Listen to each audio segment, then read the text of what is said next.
के आसपास का एरिया है, इससे ज्यादा यहाँ लोग नहीं रहते। तो इनके यहाँ लोग तो बहुत कम रहते हैं, और दुनिया में इस समय अगर कुल मिला के देखा जाए तो 650 करोड़ लोग रहते हैं।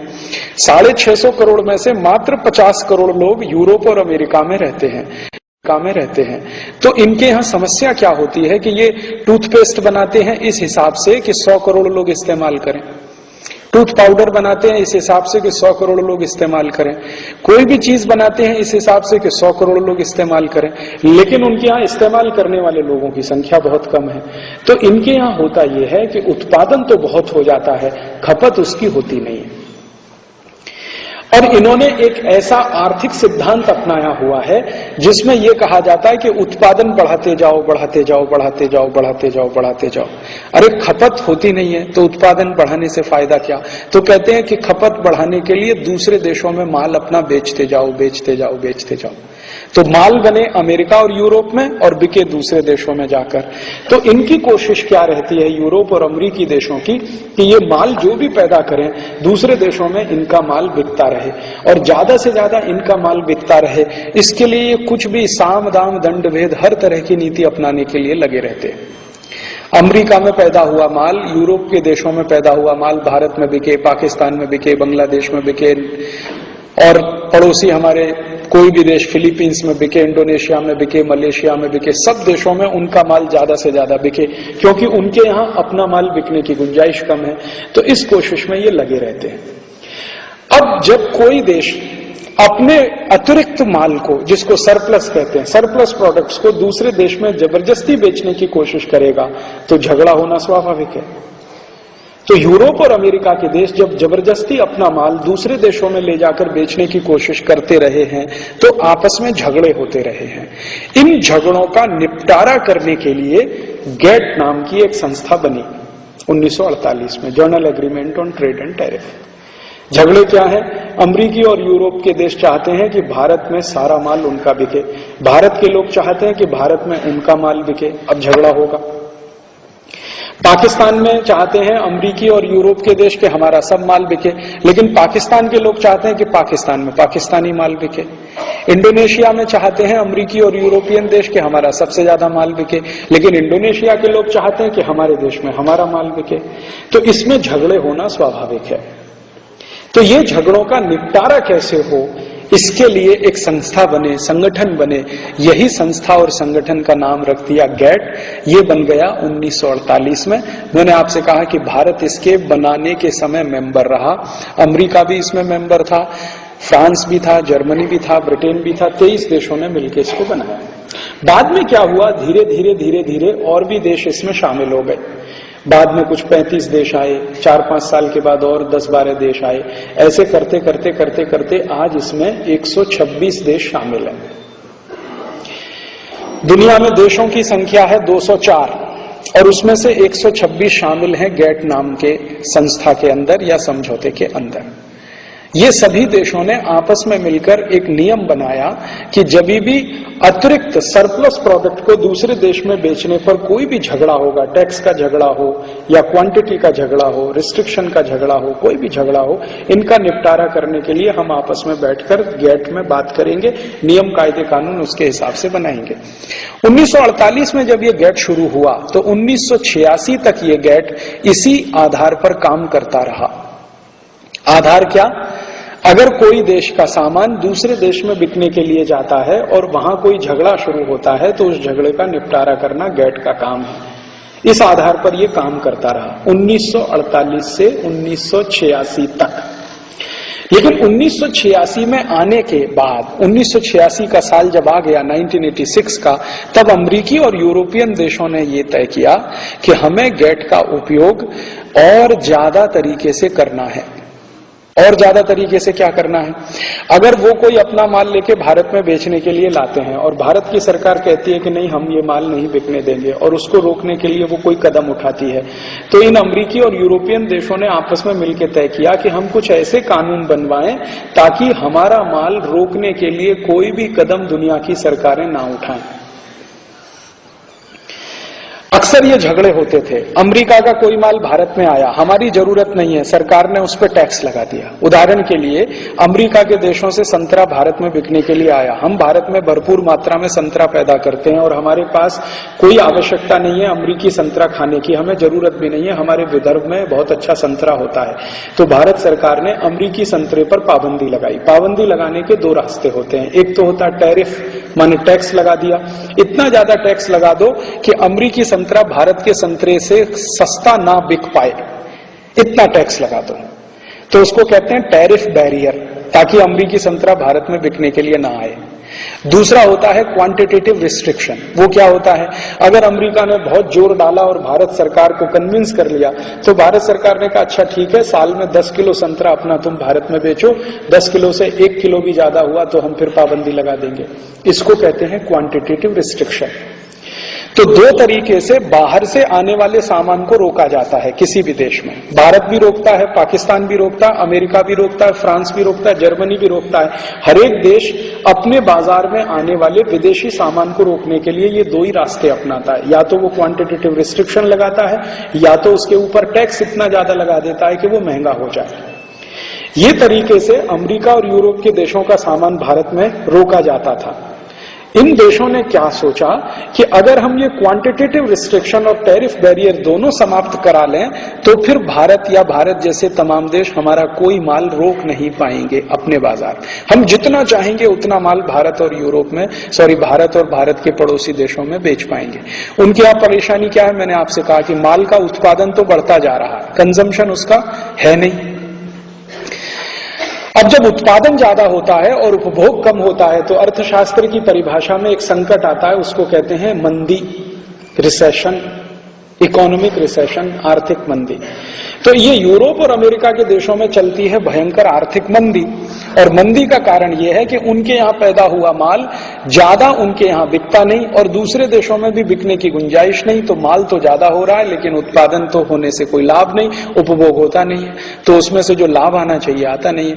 तो इन्होंने सोचा कि अपने देश की जो मंदी है उसको दूर करने के लिए हम भारत जैसे तमाम देशों में, जहां पर बाजार बहुत बड़ा है, कितना बड़ा है, 103 करोड़ की लोक संख्या हमारी, चीन की 140 कोटि की लोक संख्या, और चीन और भारत को मिला दें तो आधी दुनिया,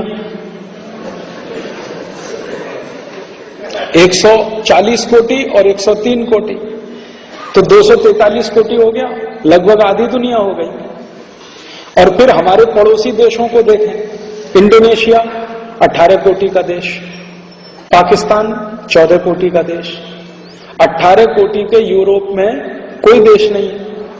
मैंने आपसे कहा ना, यूरोप का सबसे बड़ा देश है जो ब्रिटेन और फ्रांस और जर्मनी 6-6, 7-7 कोटि से नीचे के हैं, लेकिन एक ही देश है 18 कोटि का, इंडोनेशिया, फिर मलेशिया, फिर फिलीपींस, फिर थाईलैंड, फिर ये सब देश। तो ये सब जो एशिया के देश हैं, अगर एशिया को इकट्ठा कर लिया जाए तो ये दुनिया का, एशिया और अफ्रीका के देश देखो, नाइजीरिया 19 कोटि का देश, सूडान, लीबिया 12-13 कोटि के देश, और नीचे आ जाइए साउथ अफ्रीका 11 कोटि का देश। तो ये अफ्रीका और एशिया के देशों को अगर इकट्ठा कर दिया जाए तो 3/4 दुनिया तो यही है, और यही 3/4 दुनिया के बाजारों में यूरोप और अमेरिका का माल ज्यादा से ज्यादा बिकना चाहिए। ये इसके ऊपर टैरिफ बैरियर ना लगाएं, क्वांटिटेटिव रिस्ट्रिक्शन ना लगाएं, ये 1986 में यूरोप और अमेरिका की सरकारों ने आपस में बैठ के तय किया कि हम कुछ ऐसा कदम उठाएं ताकि हमारे माल पर कोई रोक टोक ना लगे, इन देशों में आसानी से जाए। तो इसके लिए इन्होंने बोलना शुरू किया कि गैट के नियम चेंज करो, गैट के कानून चेंज करो, नियम चेंज करो, पुराने हो गए हैं, 30 साल पुराने हो गए, 35 साल पुराने हो गए, 40 साल पुराने हो गए। नियम कभी बने थे? 1948 में, और बात शुरू हो गई 1986 में। तो इन्होंने बोलना शुरू किया बहुत पुराने हो गए, बदल करो बदल करो बदल करो। तो गैट में आपस में मिलके एक तय कर लिया कि हम अब पुराने नियम बदलेंगे। तो पुराने नियम बदलेंगे तो नए नियम बनेंगे, तो नए नियम बनाने के लिए एक समिति बनाओ। तो एक समिति बनाई गई, उस समिति का अध्यक्ष एक व्यक्ति को बनाया गया, उसका नाम था आर्थर डंकल। वो समिति का अध्यक्ष बना और उसने अपने समिति में काम करने के लिए 20-25 लोगों को चुन लिया कि ये मेरे साथ काम करेंगे। तो वो समिति बन गई, समिति ने काम शुरू किया। समिति ने 1986 में जब ये काम शुरू किया तो दुनिया के सभी देशों के लिए एक प्रस्ताव बना दिया, एक ड्राफ्ट बना दिया। उसी का नाम हो गया डंकल ड्राफ्ट। बाद में उसका नाम हो गया गेट एग्रीमेंट और 1 जनवरी 2005 से उसका नाम हो जाएगा WTO एग्रीमेंट। जब ये लागू होगा तो अब इसका नाम होगा WTO। ये 3 पड़ाव इसके थे। पहले ये था गेट करार, उसके पहले था डंकल प्रस्ताव, अब हो जाएगा WTO एग्रीमेंट। तो ये जो प्रस्ताव बना आर्थर डंकल के द्वारा, इसमें बाद में कुछ और भी जोड़ हुआ, कुछ घटाव हुआ, तो प्लस माइनस होता रहा। अभी ये फुल फ्लेज होके आ गया है और वही मेरे हाथ में है जो मैं आपसे बात करने जा रहा हूं। ये जो इन्होंने बना दिया है प्रस्ताव, यूरोप और अमेरिकी देशों के सरकारों के कहने पर आर्थर डंकल और उसके सहयोगियों ने जो प्रस्ताव बना दिया है, इसमें लगभग 2000 शर्तें हैं और इसकी शर्तें बड़ी विचित्र विचित्र हैं। आप सुनकर आश्चर्य करेंगे। इस प्रस्ताव पे हस्ताक्षर भारत सरकार ने किया 15 दिसंबर 1994 को। भारत के बाद इस पर हस्ताक्षर किया अमेरिका ने।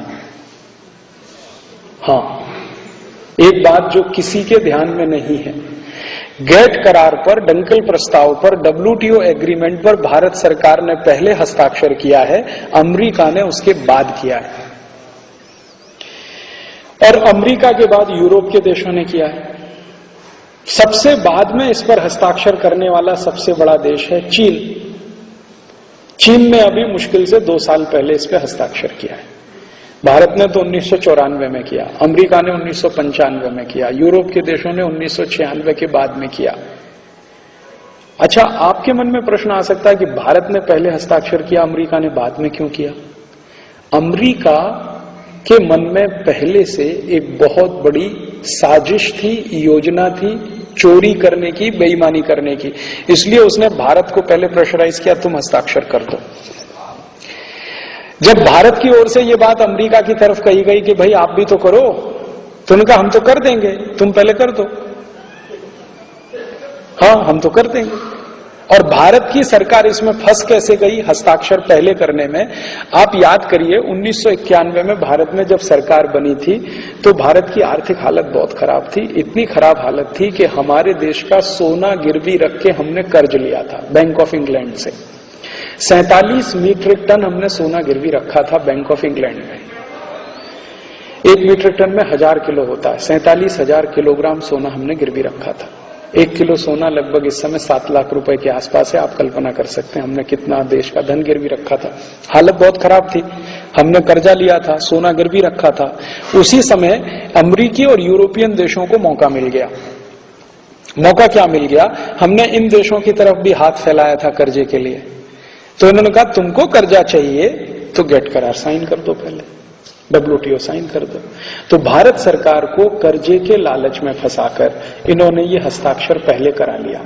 अच्छा, मजे की बात क्या हुई, एक इंटरेस्टिंग बात जो शायद आप नहीं जानते, जैसे ही भारत ने हस्ताक्षर किया, दुनिया के 77 देशों ने अगले ही दिन हस्ताक्षर कर दिया। हाँ, 77 देशों ने अगले ही दिन कर दिया।